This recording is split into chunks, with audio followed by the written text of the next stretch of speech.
Olá! Alguma vez pararam para pensar porque é que a sociedade funciona como funciona? Muitas vezes a primeira resposta que nos vem à cabeça é, bem, é porque serve para alguma coisa, porque tem um propósito. Mas e se essa resposta que parece tão intuitiva estiver fundamentalmente errada? É exatamente sobre isso que vamos falar hoje. Vamos mergulhar na crítica demolidora que John Elster faz a esta forma de pensar, o funcionalismo, e ver como ele a aplica diretamente ao pensamento marxista, obrigando-nos a repensar muita coisa. Muito bem. Para esta análise do argumento do Elster, o nosso roteiro vai ser este. Primeiro vamos entender o que é, afinal, uma explicação funcionalista. Depois vamos ver porque é que Elster a considera pobre, ou seja, fraca.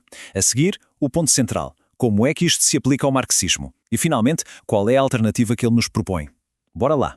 Vamos começar pela base de tudo. O que é, exatamente, esta tal explicação funcionalista que o Elster decidiu colocar debaixo do seu microscópio crítico? A questão é esta.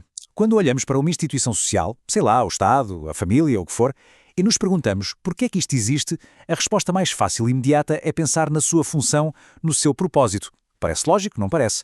Mas a questão é, será que é assim tão simples? Pensem na biologia. Se perguntarmos por que temos um coração, a resposta é clara, porque a sua função de bombear sangue nos ajuda a sobreviver. E há um mecanismo claro para isso, a seleção natural, que favorece esta característica. É uma explicação causal, sólida, que funciona. A grande pergunta que Elster faz é: será que existe um mecanismo assim, tão claro, para a sociedade? Pois bem, o que aconteceu foi que muitos cientistas sociais, inspirados por este sucesso da biologia, importaram esta lógica. Começaram a explicar as instituições sociais não pelas intenções das pessoas que as criaram ou que participam nelas, mas pelas funções úteis que essas instituições desempenham para o todo, para a sociedade. E é precisamente aqui que John Elster entra em cena. Ele argumenta que esta passagem da biologia para a sociedade não é só problemática, é um erro profundo que pode levar a conclusões muito enganadoras. Vamos ver porquê. Elster faz aqui uma distinção que é absolutamente crucial. Uma coisa é dizer que uma instituição tem efeitos benéficos. Isso é uma observação, é o que ele chama de funcionalismo fraco. Outra coisa, mas muito mais forte, é dizer que essa instituição existe por causa desses efeitos. Essa é uma alegação causal, e para a provar, o padrão tem de ser muito mais elevado. Então, que provas são essas? Elster define um teste muito rigoroso. Não basta haver um benefício. É preciso demonstrar que esse benefício, que muitas vezes nem é intencional nem reconhecido, cria um ciclo de feedback, uma espécie de mecanismo invisível que faz com que a instituição continue a existir, quase como a seleção natural. O grande problema, diz Elster, é que na ciência social este mecanismo, este ciclo, quase nunca é realmente demonstrado. É simplesmente assumido como se existisse. E é aqui que a análise de Elster se torna especialmente cortante e nos leva ao tema central. Ele argumenta que esta lógica funcionalista, que ele considera falha, está muito presente em várias análises marxistas, o que, na sua opinião, enfraquece a força explicativa da própria teoria. O que é fascinante é que Elster vai diretamente à fonte. Ele pega em passagens do próprio Marx como esta e aponta para o que ele considera ser um raciocínio funcionalista. Aqui, a separação histórica entre o trabalhador e as suas ferramentas parece ser explicada pelo seu resultado futuro, a capacidade de desenvolver o trabalho social no capitalismo. Ou seja, a causa está a ser explicada pelo seu efeito. E esta é a falha central, segundo Elster.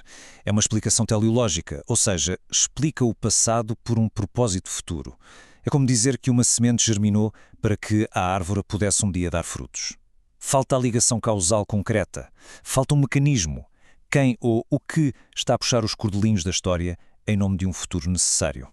Este mesmo raciocínio aplica-se, por exemplo, a muitas análises do Estado capitalista. Dizer que o Estado existe para servir as necessidades do capitalismo é, na visão de Elster, pôr a carroça à frente dos bois. Está-se a explicar a existência de uma coisa, o Estado, pelo seu resultado, a sua função, sem mostrar os mecanismos específicos, as lutas, os conflitos e as ações individuais que de facto o moldaram. Ok, então, se não podemos confiar nestas grandes narrativas sobre as funções e necessidades dos sistemas, como é que devemos explicar os fenómenos sociais? Se este caminho é um beco sem saída, qual é a alternativa rigorosa?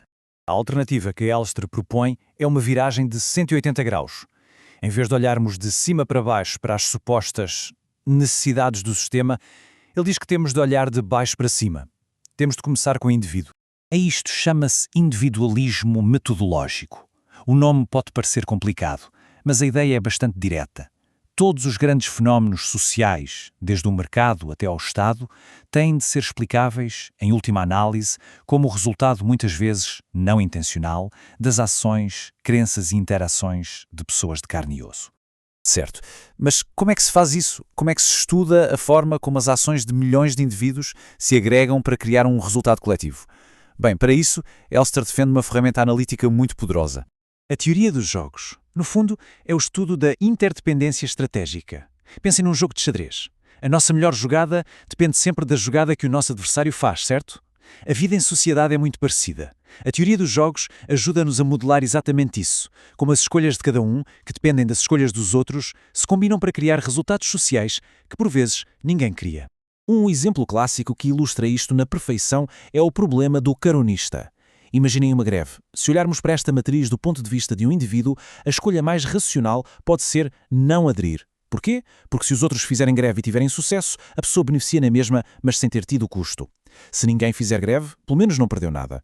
O problema é que se todos pensarem assim, de forma racional e individual, a greve nunca acontece, mesmo que fosse benéfica para todos. E este é o ponto-chave. Em vez de invocar funções vagas e invisíveis do sistema, a teoria dos jogos e o individualismo metodológico fornecem aquilo a que Elster chama de microfundações. Mostram passo a passo como os resultados em grande escala, os resultados macro, emergem das decisões e interações em pequena escala no nível micro. É a procura por um mecanismo causal, concreto e testável. No final de contas, a crítica de Elster ao funcionalismo, e em particular ao funcionalismo marxista, é um apelo ao rigor. É um desafio para abrirmos a caixa negra das grandes estruturas sociais e procurarmos os indivíduos e as suas interações lá dentro. E com isso, deixa-nos com esta pergunta fundamental que continua a ecoar nas ciências sociais. São as estruturas que nos moldam ou somos nós, através das nossas escolhas, que criamos as estruturas? A resposta de Elster é clara e desafia-nos a explicar o mundo de uma forma mais fundamentada.